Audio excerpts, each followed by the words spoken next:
Assalamualaikum warahmatullahi wabarakatuh. Perkenalkan saya Eti Wahyuni dengan NIM 081911333020. Saya merupakan salah satu mahasiswa fisika Universitas Airlangga yang saat ini sedang menempuh semester 7. Dan untuk memenuhi tugas UAS, yaitu membuat startup atau proposal bisnis, saya membuat suatu perancangan Ghost Staycation atau GSC yang tujuannya untuk memenuhi mata kuliah manajemen industri di bawah dosen pembimbing Pak Sugi.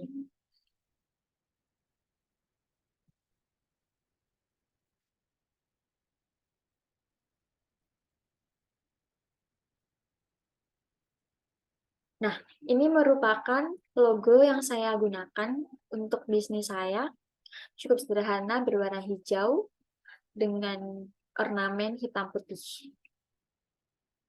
Untuk topik bahasan yang akan kita bahas kali ini yaitu ada 4 topik, terdiri dari bab 1, bab 2, bab 3, dan bab 4. Bab 1 pendahuluannya. Industri pariwisata telah lama diandalkan sebagai core ekonomi tulang punggung pertumbuhan ekonomi Indonesia sebagai penghasil devisa terbesar maupun sumber penghidupan sekian banyak masyarakat.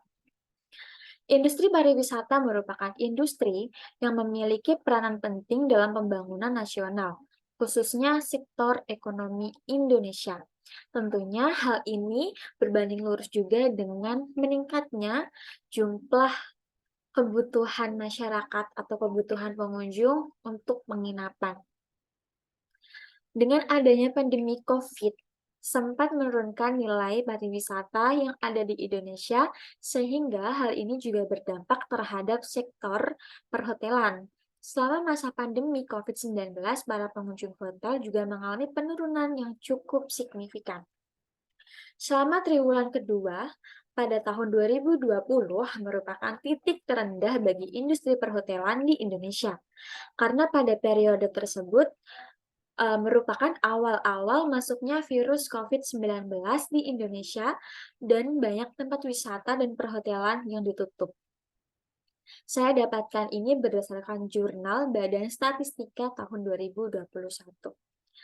Namun, sejak bulan Juni 2022, Presiden Jokowi mulai menerapkan era new normal, di mana dunia pariwisata sudah mulai beroperasi secara normal kembali. Sejak pasca pandemi, bidang pariwisata mengalami kenaikan yang cukup signifikan. Hal tersebut memberi dampak kepada sektor perhotelan ikut mengalami peningkatan. Banyak turis dari mancanegara yang mulai mengeksplor kembali tanah air. Selain untuk staycation atau liburan, hotel juga banyak diminati untuk healing dan untuk sekadar membuat konten kreatif. Seiring majunya teknologi digital, banyak aplikasi yang memudahkan kita dalam kehidupan sehari-hari. Salah satunya aplikasi perbookingan hotel. Namun, sayang sekali aplikasi tersebut tidak dilengkapi dengan transportasi maupun tourist guide atau pemandu wisata. Sehingga banyak pengunjung dari luar daerah maupun dari luar negeri yang tidak memiliki transportasi dan harus memesan secara terpisah untuk transportasi yang akan mereka gunakan. Oleh karena itu, untuk memudahkan, kami menciptakan suatu aplikasi terbaru yang bernama Ghost Staycation atau bisa disebut dengan GSC, yaitu suatu aplikasi perbookingan hotel secara online serta menyediakan fitur peminjaman transportasi beserta drivernya dan dilengkapi juga dengan fitur sewa tourist guides. Hanya dengan satu aplikasi, user atau konsumen dapat menikmati banyak fitur yang tersedia sehingga memudahkan pengguna. Bab 2 pemasaran. Untuk gambaran umum pasar dan sasarannya. Melihat meningkatnya jumlah pengunjung wisata setiap tahunnya yang didapatkan dari Jurnal Statistika tahun 2021, sehingga meningkatkan juga kebutuhan staycation atau penginapan. Bisnis ini menggunakan ide yang sudah ada sebelumnya dengan cara mengupdate-nya dan menambahkan fitur pemesanan, transportasi basa drivernya, serta jasa tour guides. Aplikasi dan ide yang kami ajukan akan memudahkan masyarakat atau user serta meningkatkan minat masyarakat karena dengan memenuhi kebutuhan liburan sudah tidak perlu ribet lagi dan lebih simpel.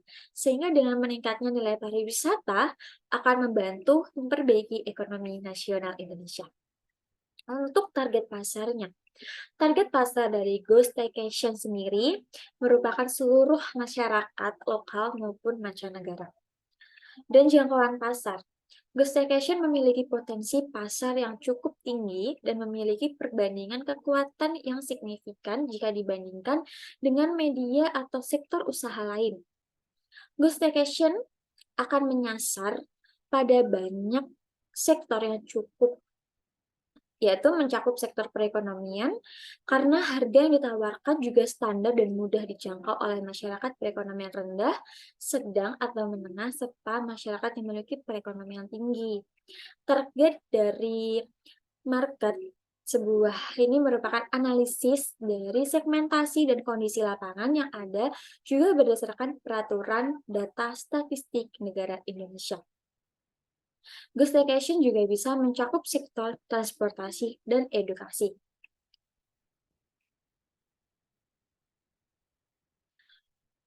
Untuk analisis 4P atau yang bisa disebut dengan products, price, place, dan promotion. Produk sendiri, Staycation merupakan suatu aplikasi digital berbasis artificial intelligence dan vintage dalam memudahkan user untuk mendapatkan jasa layanan staycation yang nyaman dan mudah dengan lengkapnya fitur yang tersedia. Aplikasi dapat diakses melalui smartphone dengan ditemukan di App Store maupun di Google Play Store. Staycation terdiri dari berbagai fitur, yaitu booking hotel, transportasi and driver, tourist guides, bayar keperluan, reward transaksi, dan informasi tambahan. Untuk price, target pangsa pasar Staycation yaitu semua kalangan, baik masyarakat lokal, luar daerah maupun mancanegara, dari yang ekonomi rendah sampai tinggi. Staycation menerapkan harga untuk perbookingan hotel mulai dari 500.000 per malam hingga 1 juta. Mulai dari hotel bintang 1 sampai hotel bintang 5 yang bisa dilakukan pembayaran secara cash maupun kredit. Dan yang ketiga adalah place. Staycation dapat diakses di seluruh kota-kota besar yang ada di Indonesia yang menyediakan penawaran hotel bintang 1 maupun bintang 5. Yang terakhir adalah promotion. Promotion ini sendiri merupakan pemasaran atau strategi dari pemasaran yang dilakukan untuk mempromosikan dan mengenalkan Staycation, yaitu dengan menerapkan beberapa strategi. Nah, strategi yang kami terapkan terdiri dari 5, yaitu yang pertama adalah media sosial. Penggunaan media sosial sebagai bentuk meningkatkan brand awareness kepada pengguna smartphone melalui social-selling dengan teknik copywriting. Media sosial yang digunakan berupa Instagram, YouTube, dan TikTok. Penyusunan kampanye juga akan memanfaatkan media sosial. Kampanye yang dibuat menggunakan tagar staycation jadi mudah. Pemenang dari kampanye akan mendapatkan hadiah menarik dari hasil pembuatan konten pada Instagram peserta. Kemudian yang kedua adalah mengadakan event atau menghadiri event. Dengan membuat suatu acara talk show atau webinar dengan mengundang berbagai guest star sebagai pemateri dan pematik sekaligus mengenalkan aplikasi GSC atau Go Staycation kepada para peserta, mengikuti sejumlah event seperti inovasi startup karya anak negeri maupun yang lainnya dari pihak penyelenggara sehingga masyarakat bisa lebih mengenal suatu aplikasi Go Staycation. Yang ketiga adalah physical evidence. Mitra Go Staycation akan mendapatkan stiker khusus yang menandakan telah bekerja sama dengan GSC. Bukti dari segi online pada GSC yaitu aplikasi digital, logo, hingga media sosial dari GSC. Yang keempat adalah people, sumber daya manusia atau SDM yang direkrut tentunya orang-orang profesional yang telah melewati proses rekrutmen yang panjang hingga dipilih menjadi bagian dari GSC. Proses seleksi SDM melalui searching, selection, dan offering. Dan yang terakhir adalah proses. Proses ini terdiri dari yang pertama adalah awareness. Awareness ini adalah mendapatkan informasi mengenai aplikasi GSC.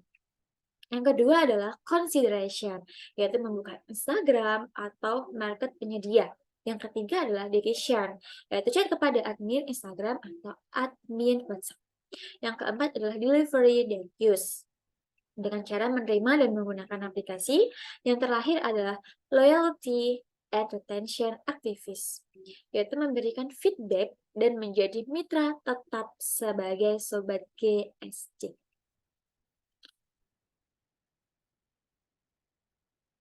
Selanjutnya adalah analisis SWOT. Strike kekuatannya sendiri menurut aplikasi GSC atau Go Staycation ini memudahkan untuk liburan dan transaksi. Kemudian juga tersebar di kota-kota besar Indonesia. Untuk kelemahannya sendiri belum menjangkau daerah atau kota-kota kecil. Opportunity-nya tingginya tingkat peminat pengunjung, serta triknya masih belum adanya subsidi dari Dinas Pariwisata untuk mendapatkan jasa tour guide yang berkualitas tinggi dan terpercaya. Bab 4, aspek operasional. Pemesanan penginapan secara online melalui aplikasi GSC mengajak kerjasama dari skala dinas pariwisata, driver, hingga hotel maupun industri manufaktur. Aplikasi GSC dibangun untuk memudahkan konsumen dalam memesan hotel dan mendapatkan transportasi pribadi dengan mudah dan nyaman, dan juga mendapatkan jasa tour guides.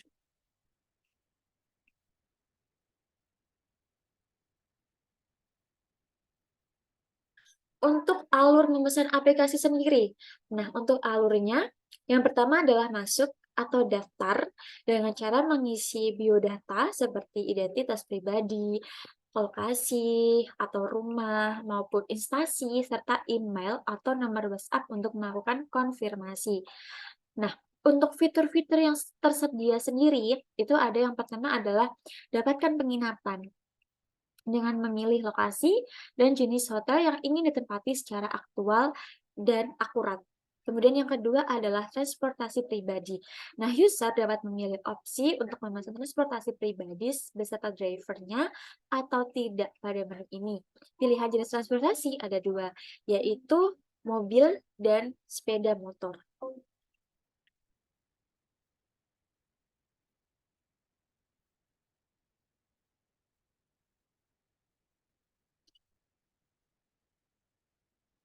Yang ketiga adalah tourist guide, yaitu konsumen dapat memilih untuk memesan jasa tourist guide atau tidak. Fitur ini sangat bermanfaat bagi masyarakat luar daerah maupun mancanegara yang ingin belajar atau lebih mengenal mengenai lokasi wisata yang akan dikunjungi.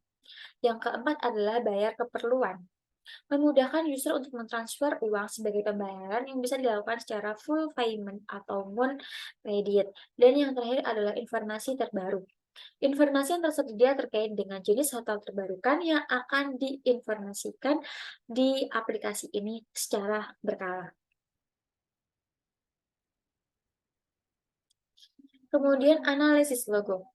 Logo dari Go Staycation sendiri berwarna hijau, hijau yang tidak terlalu mencolok, dengan warna putih. Di dalamnya terdapat gambar hotel, animasi hotel, dan animasi transportasi.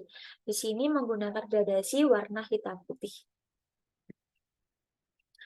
Desain ini sendiri mencakup 6 penilaian, yaitu yang pertama adalah simple. Desain simple karena hanya memuat dua buah gambar dengan model yang sederhana dan tidak rumit, yaitu gambar hotel dan mobil, dan warna yang digunakan hitam putih, sehingga tidak membuat yang melihat itu terkesan ribet atau seperti rumit desain ini. Kemudian relevan. Logo yang digunakan relevan dengan startup yang dirintis, bisnis yang dijalankan menawarkan jasa peminjaman hotel secara online yang dilengkapi dengan jasa peminjaman transportasi pribadi. Yang ketiga adalah memorable, yaitu desain cukup sederhana sehingga logo mudah diingat. Yang keempat adalah tahan lama. Gambar hotel dan mobil yang digunakan dari zaman dahulu sampai sekarang tidak mengalami perubahan. Hotel identik dengan bangunan bertingkat dengan ketinggian yang cukup tinggi, dilengkapi aksen jendela dan mobil pada logo tersebut juga sederhana, tidak mengalami modifikasi. Unik yang kelima. Desain logo unik karena gambar yang digunakan merupakan gambar kartun yang simpel dengan warna hitam putih. Dan yang terakhir atau keenam adalah adaptif. Logo tetap bisa digunakan jika bisnis mengalami perkembangan. Kemudian adalah waktu pelaksanaan. Waktu pelaksanaan sendiri ini mencakup 6 bulan, di mana untuk persiapan materi ini akan dilakukan pada bulan pertama, dan pembuatan proposal dilakukan juga pada bulan pertama. Kemudian yang ketiga itu untuk mencari investor, ini akan dilakukan selama 2 bulan, yaitu pada bulan kedua dan bulan ketiga. Pastinya setelah proposal jadi atau selesai. Kemudian untuk mencari tim kerjasama dipastikan pada bulan ketiga dan keempat. Alasannya mengapa? Karena diusahakan pada bulan kedua kita sudah mendapatkan investor untuk mendapatkan beberapa modal yang kami butuhkan, sehingga bisa melakukan kerjasama dengan tim. Kemudian untuk sewa kantor dan melengkapi keperluan yang dibutuhkan, ini dilakukan juga pada bulan ketiga dan bulan keempat. Untuk membuat aplikasi dilakukan juga pada bulan ketiga dan keempat.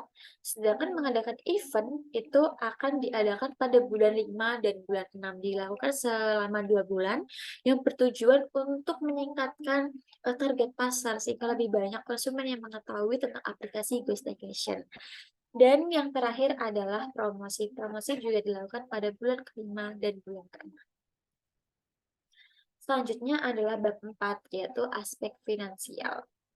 Untuk pendapatan dari asumsi sebanyak 10.000 user dalam waktu 3 bulan, nah, dapat dilihat pada proyeksi laba rugi arus kas dan neraca, yaitu dengan 10.000 user dari penjualan jasa dan biaya administrasi aplikasi, ini kami menghitung akan mendapatkan pendapatan sekitar 3 miliar.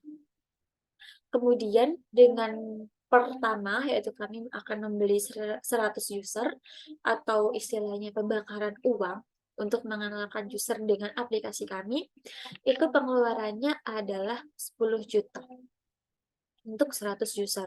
Untuk fixed cost yaitu sekitar 300 juta, 350.000. Untuk variable cost yaitu 27 juta, 150.000. Kebutuhan lain-lainnya itu ada 1.800.000, jumlah bebannya 340 juta 300.000. Dan untuk laba bersihnya yang kami dapatkan dari pendapatan dikurangi dengan semua jumlah pengeluaran, yaitu 2.659.700.000 rupiah. Dari sini kami bisa melihat atau menghitung HPP, yaitu biaya total 3 bulan dibagi dengan jumlah produksi jasa 3 bulan itu sebanyak 300.078.111. Kemudian untuk keuntungannya yaitu harga jual dikurangi dengan HPP dikalikan sebanyak jumlah produk 3 bulan, yaitu didapatkan hasil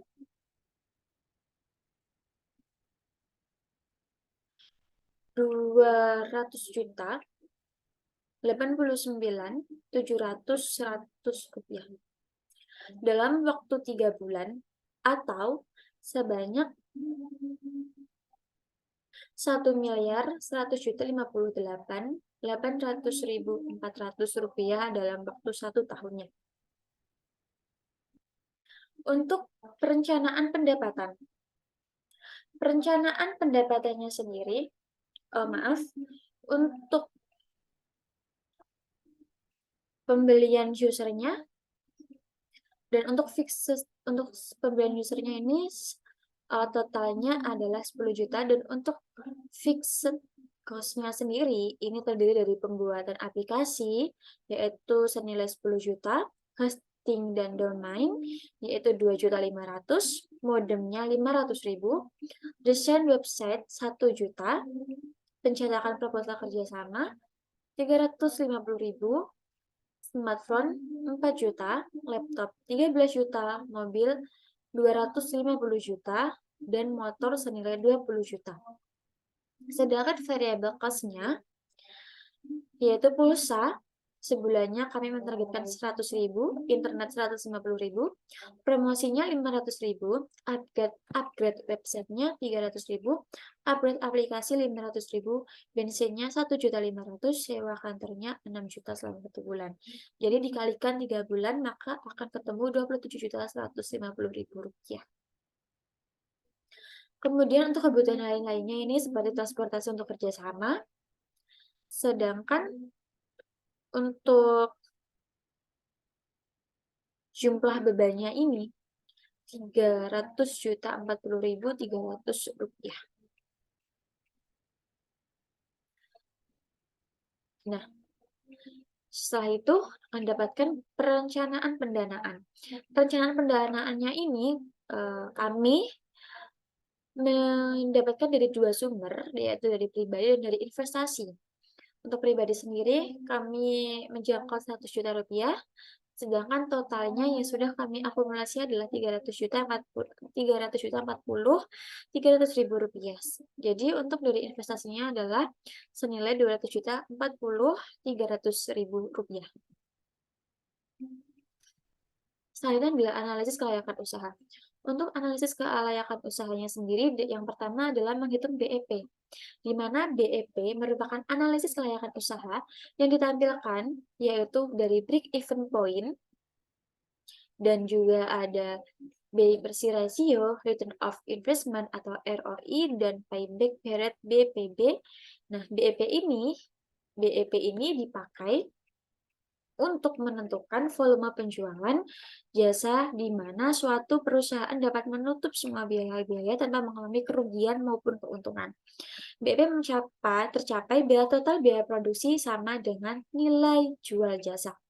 Untuk BP sendiri itu dirumuskan total biaya dibagi dengan harga penjualan. Nah, total biaya yang kalian butuhkan tersebut adalah 300.040.300 rupiah dibagi dengan harga penjualan. Kami akumulasikan untuk setiap harga pemesanannya adalah 700.000, maka ketemunya adalah 486. Nah, dari hasil perhitungan BEP ini menunjukkan bahwa produsen akan mencapai impas dan dapat menjual jasa produksi sebanyak 486 setiap tahunnya dengan harga jual per konsumennya minimal itu adalah 700.000. Kemudian yang kedua adalah ROI, merupakan perbandingan antara keuntungan yang diperoleh dengan modal yang dikeluarkan. Adapun perhitungannya itu dilakukan dengan cara keuntungan dibagi total biaya produksi dikali 100%. Maka didapatkan ROI sebanyak 340%. Nah, hasil perhitungan tersebut menandakan bahwa usaha ini layak dijalankan karena dalam 1 tahunnya menghasilkan keuntungan yang cukup besar. Yang terakhir adalah BI bersih rasio. BI bersih rasio merupakan indikator kelayakan usaha yang dilihat dari perbandingan antara tingkat keuntungan dengan jumlah biaya yang dikeluarkan. Adapun perhitungan BI bersih rasio produksi jasa ghost staycation adalah total pendapatan dibagi total produksi, yaitu 3 miliar dibagi dengan 300.040.300 rupiah. Didapatkan nilai 8,8. Nah, hasil perhitungan menunjukkan bahwa depresiasio pada usaha produksi jasa GSC senilai 8,8. Artinya, dari setiap tahun biaya yang dikeluarkan akan diperoleh benefit atau pendapatan sebanyak 8,8 kali lipat. Depresi rasio lebih besar daripada 1, sehingga usaha yang bersangkutan tersebut layak untuk dijalankan. Nah, sekian tentang Ghost Staycation, proposal bisnis yang kami ajukan. Kurang lebihnya atau apabila ada salah-salah kata, saya mohon maaf. Wassalamualaikum warahmatullahi wabarakatuh.